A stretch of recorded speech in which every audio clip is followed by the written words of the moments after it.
कहते हैं हमारी ही दुनिया में ना जाने कितनी दुनियाएं और बसती है, मगर इंसान सिर्फ उसे ही मानता है जिसे वो देख सकता है। काली अमावस की रात थी। चारों ओर सिवाय हवाएं और शोर के अलावा कुछ भी नहीं था। राजन को आज घर लौटने में देर हो गई थी। रात के सन्नाटे को वो अपनी साइकिल से चीरता हुआ चला जा रहा था। वह गांव की नदी तक पहुंचा ही था कि तभी उसे नदी के पास एक काला साया दिखाई दिया जो नदी के किनारे पानी को घोरे जा रहा था।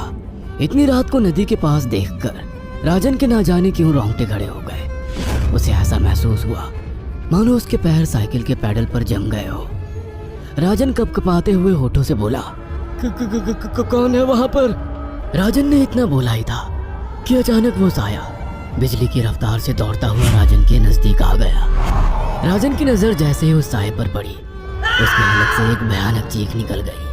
इस घटना के 1 महीने बाद अर्जुन का सारा ध्यान ड्राइविंग पर था। उसकी पत्नी शिखा कार में ड्राइविंग सीट के बगल में बैठी हुई एक मैगजीन पढ़ रही थी। शिखा ने मैगजीन रखकर अर्जुन की ओर देखकर कहा, और कितनी दूर रह गया है तुम्हारा गांव अर्जुन?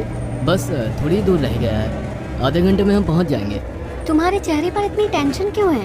टेंशन क्यों नहीं होगी शिखा, मैंने अपनी माँ को बगैर बताए तुमसे लंदन में शादी जो कर ली। पता नहीं माँ तुम्हें देखकर कैसे रिएक्ट करेगी। डोंट वरी अर्जुन, मुझ पर भरोसा रखो। तुम्हारी माँ को मनाने की जिम्मेदारी मेरी है। आई होप शिखा ऐसा ही हो। यकीन मानो अगर ऐसा हुआ ना तो मेरे ऊपर से एक बहुत बड़ा बोझ उतर जाएगा। अब मुस्कुरा भी दो यार। अच्छा, तुम बता रहे थे कि गांव में तुम्हारी बहुत बड़ी हवेली बनी हुई है, कुछ बताओ ना अपनी हवेली के बारे में। अरे 15 मिनट में हम वैसे भी पहुंचने वाले हैं, तुम खुद देख लेना। कुछ ही देर में अर्जुन अपने गांव वीरपुर अपनी हवेली में खड़ा हुआ था। अर्जुन की मां अर्चना देवी अर्जुन के स्वागत के लिए हवेली के बाहर खड़ी हुई थी। अर्जुन ने दौड़कर अपनी मां के पैर छुए और डरते हुए बोला, ये शिखा है माँ, मेरी पत्नी। हम दोनों ने लंदन में शादी कर ली। अर्जुन की बात सुनकर अर्चना देवी मुस्कुराकर बोली, कोई बात नहीं बेटा, एक ना एक दिन तो तुझे शादी करनी ही थी। इतना बोलकर अर्चना ने अपनी बहू को गले लगा लिया और वो अंदर आने का इशारा करती हुई वहां से चली गई। अर्जुन को अपनी माँ का ये बिहेवियर देखकर बहुत ज्यादा हैरत हुई। उसे उसकी माँ इस बार बहुत बदली हुई सी लगी। अर्जुन पूरे 10 साल बाद लंदन से आया था। अर्जुन उन्हीं ख्यालों में खोया हुआ था कि उसके कानों में उसकी पत्नी शिखा की आवाज टकराई। अब क्या बाहर ही खड़े रहने का इरादा है क्या? अंदर नहीं चलोगे? कौन से ख्यालों में गुम हो गए? मुझे लगा था माँ को मेरी शादी के बारे में जानकर बुरा लगेगा, मगर माँ को तो जैसे कोई फर्क ही नहीं पड़ा। अजीब आदमी हो, ये तो अच्छी बात है। मुझे मेहनत करने की जरूरत ही नहीं पड़ी। चलो अब अंदर भी चलो। अर्जुन और शिखा अंदर की ओर चले गए। अर्जुन ने देखा कि उसकी हवेली में सन्नाटा पसरा हुआ था। उसे याद था कि उसकी हवेली में बहुत सारे नौकर चाकर हुआ करते थे। डाइनिंग टेबल पर डिनर के दौरान अर्जुन अपनी माँ से जो बोला वो सुन उसकी पत्नी शिखा और रहस्यमय अंदाज में मुस्कुराकर लगातार देखे जा रही थी। माँ, हवेली के सारे नौकर कहाँ गए? मैंने सबको छुट्टी दे दी बेटा। लेकिन क्यों माँ, तुम्हें तो काम करने में बहुत ज्यादा तकलीफ होती होगी। नहीं बेटा, मुझे कोई तकलीफ नहीं होती। कुछ वक्त से मुझे सुकून और सन्नाटा अच्छा लगता है। अर्जुन इससे पहले अपनी माँ से कुछ कहता कि उसकी माँ ने उसे बोलने से रोक दिया। अर्जुन चुपचाप खाना खाने लगा। खाने के बाद अर्जुन और शिखा बेडरूम में चले गए। अर्जुन बेड पर सोच में लेटा हुआ था कि अचानक शिखा अर्जुन से लिपट गई और वासना का तूफान अपने चरम पर पहुंच गया था। अचानक शिखा को दरवाजे पर 2 लाल लाल आंखें दिखाई दिए। उसे ऐसा लगा जैसे कि कोई उसे देख रहा हो। शिखा ने तुरंत बेड से उठकर अपने कपड़े पहन लिए। क्या हुआ शिखा? अर्जुन, मुझे ऐसा लगा जैसे कोई हम दोनों को देख रहा हो। पागल हो गई हो क्या? हवेली में सन्नाटा पसरा हुआ है, एक भी नौकर चाकर नहीं है।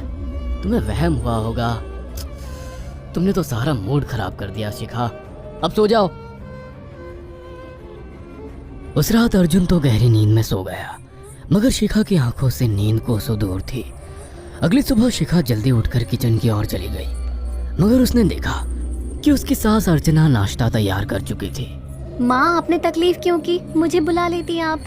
शिखा की बात सुनकर उसकी सास अजीब से अंदाज में शिखा की ओर देखने लगी। उनके देखने के अंदाज में पता नहीं ऐसा क्या था। कि शिखा को अपने रोंगटे खड़े होते हुए महसूस हुए। अर्चना धीरे धीरे करीब कदमों से शिखा के करीब आकर बोली, कोई बात नहीं बेटी, तुम्हें अब यहीं रहना है। तुम सिर्फ मेरे बेटे के साथ प्यार से रहो और जल्दी से मुझे एक पोता दे दो। काम की चिंता मत करो, वो सब मैं कर लूंगी। कुछ ही दिनों के बाद अर्चना गर्भवती हो गई। उसे हवेली में रहते हुए 6 महीने से ज्यादा वक्त हो चुका था और इन 6 महीनों में उसने नोट किया कि जब से वो गर्भवती हुई है उसकी सास अचानक से आकर उसके पेट पर हाथ फेरने लगती और अजीब से अंदाज में उसके पेट को घूरने लगती। शिखा ने तंग आकर अर्जुन से कहा, अर्जुन, मुझे तुम्हारी माँ का बिहेवियर बड़ा अजीब लगता है। तुम्हारी माँ जब देखो मेरे पेट पर आकर हाथ फेरती रहती है। अरे माँ को अपने पोते के आने का बेसब्री से इंतजार है शिखा, इसमें अजीब लगने वाली क्या बात है? मैं तुम्हें कैसे समझाऊं? मैंने माँ की आंखों में एक अजीब सी चमक देखी है। कैसी चमक? शिखा के मुंह से अचानक से एक अल्फाज निकल गया, जैसे किसी डायन की आंखों में होती है। शिखा की बात सुनकर अर्जुन का गुस्सा 7वें आसमान पर पहुंच गया। वह गुस्से से चीखते हुए बोला, खबरदार शिखा, आगे एक शब्द मेरी माँ के खिलाफ मत निकालना, नहीं तो मुझसे बुरा कोई नहीं होगा। तुम्हें शर्म आनी चाहिए शिखा। जब से तुम यहाँ पर आई हो तब से मेरी माँ तुम्हारी कितनी चिंता करती है। वह तुम्हें समय से खुद नाश्ता बनाकर देती है, खाना देती है, यहाँ तक कि हवेली की साफ सफाई भी वो अकेली करती है। क्या बोलूं अब तुमसे, शर्म आती है मुझे तुम्हें अपनी पत्नी कहते हुए। इतना कहकर अर्जुन गुस्से से कमरे से निकल गया। शिखा अर्जुन से बहुत कुछ कहना चाहती थी मगर कह नहीं पाई। उसने महसूस किया था कि चाहे कितनी भी तेज आंधी और तूफान आए मगर हवेली के अंदर धूल की एक परत तक नहीं जमती थी और दिन ब दिन अर्चना के चेहरे की झुर्रियां कम होती जा रही थी। ऐसा लगता था मानो वो जवान हो रही हो।